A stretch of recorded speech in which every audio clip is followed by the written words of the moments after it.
Hello नमस्कार। स्वागत है आप सभी का YouTube चैनल गाथा विद सुनील पर। आपने अगर अभी तक गाथा विद सुनील को सब्सक्राइब नहीं कर रखा है तो कृपया सब्सक्राइब करिए गाथा विद सुनील को।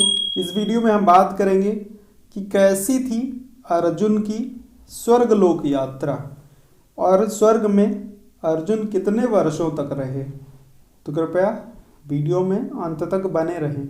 भगवान शंकर से पाशुपतास्त्र प्राप्त करने के लिए अर्जुन ने घोर तपस्या की।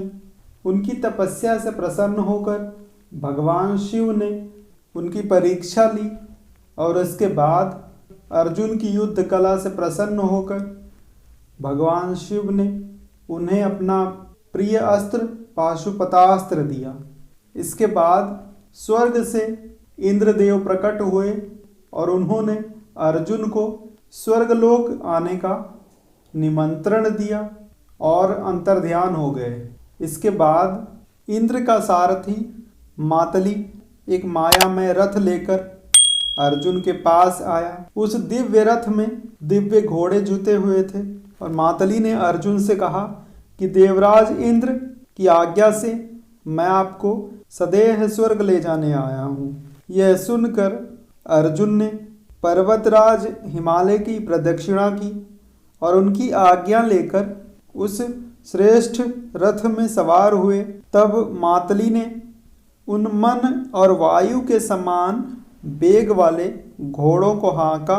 जब मातली ने देखा कि रथ के हिलने पर भी अर्जुन स्थिर है तो उन्होंने बड़े आश्चर्य में पड़कर कहा कि अर्जुन, आज मुझे एक बड़ी विचित्र बात दिखाई दे रही है। रथ के घोड़े चलने पर मैंने देवराज इंद्र को भी हिलते हुए देखा है, किंतु तुम बिल्कुल स्थिर दिखाई देते हो।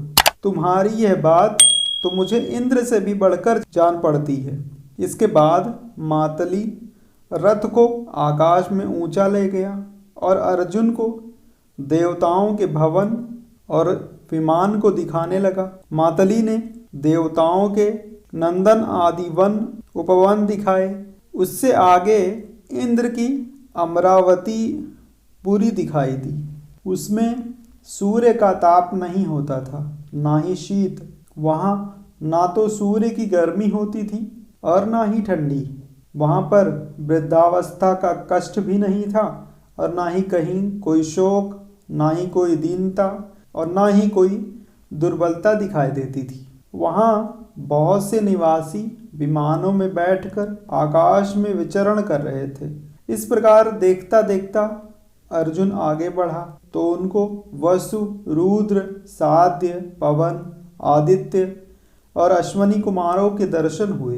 अर्जुन ने उन सभी की पूजा की और उन्होंने अर्जुन को आशीर्वाद दिया कि तुम्हें बल, वीर्य, यश, तेज और अस्त्र और युद्ध में विजय प्राप्त हो। इसके पश्चात देवता और गंधर्वों से पूजित अमरावतीपुरी में अर्जुन ने प्रवेश किया और देवराज इंद्र के पास पहुंचकर उन्हें प्रणाम किया।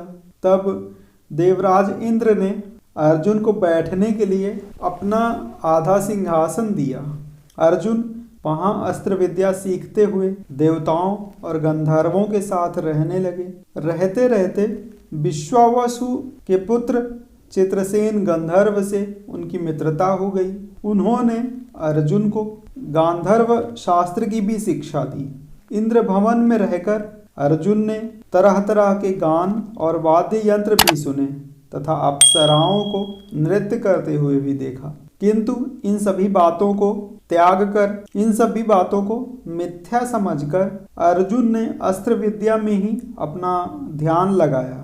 अर्जुन की ऐसी प्रवृत्ति देखकर देवराज इंद्र भी अत्यंत प्रसन्न हुए। जब अर्जुन सभी दैवीय अस्त्र विद्याओं में निपुण हो गए थे तो एक दिन इंद्र ने कहा कि वत्स, अब तुम सभी अस्त्र विद्याओं में प्रवीण हो गए हो।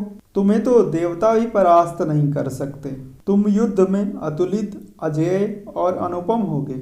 अस्त्र युद्ध में तुम्हारा कोई सामना कर सके ऐसा वीर पैदा नहीं हुआ। अर्जुन, अब गुरु दक्षिणा देने का समय आ गया है। निवात कवच नाम के दानव मेरे शत्रु हैं। वे समुद्र के भीतर दुर्गम स्थान में रहते हैं। वह 3 करोड़ बताए जाते हैं। उन सभी के रूप, बल और प्रभाव एक समान है। तुम उन्हें मार डालो, बस तुम्हारी गुरु दक्षिणा पूरी हो जाएगी। ऐसा बोलकर इंद्र ने अर्जुन को अपना दिव्य रथ दिया। उसे मातली चलाता था और इंद्र ने अर्जुन के सिर पर एक अत्यंत प्रकाशमयी मुकुट पहनाया। एक अभेद और सुंदर कवच पहनाकर अर्जुन के गांडीव धनुष के लिए एक अटूट प्रत्यंचा भी दी। इस प्रकार जब अर्जुन सब प्रकार के युद्ध सामग्री से सुसज्जित कर दिए गए तो वह उस रथ पर बैठकर उन दैत्यों के साथ युद्ध करने के लिए निकल पड़े। तब उस रथ की घरघराहट सुनकर लोग उन्हें देवराज इंद्र समझ बैठे और चौकन्ने होकर उनके पास आए। फिर वहां पर उन्होंने अर्जुन को देखकर पूछा कि अर्जुन, तुम क्या करने की तैयारी में हो? तब अर्जुन ने उन्हें सब बात बतलाकर कहा कि मैं निवात कवचों का वध करने जा रहा हूँ। आप सब मुझे आशीर्वाद दीजिए जिससे मेरा मंगल हो। तब उन्होंने प्रसन्न होकर अर्जुन को आशीर्वाद दिया कि तुम निवात कवचों को अवश्य ही युद्ध में परास्त करोगे। इसके बाद अर्जुन ने युद्ध में निवात कवचों को परास्त कर उनका वध कर डाला। निवात कवचों का वध करने के बाद अर्जुन ने इंद्र से स्वर्ग से प्रस्थान करने की आज्ञा मांगी। इस प्रकार अर्जुन स्वर्ग में सशरीर 5 वर्ष तक रहे और उसके बाद अपने भाइयों के पास आकर मिल गए। उम्मीद करता हूँ कि गाथा विद सुनील की ये गाथा भी आपको अच्छी लगी होगी। जुड़े रहें गाथा विद सुनील के साथ। धन्यवाद।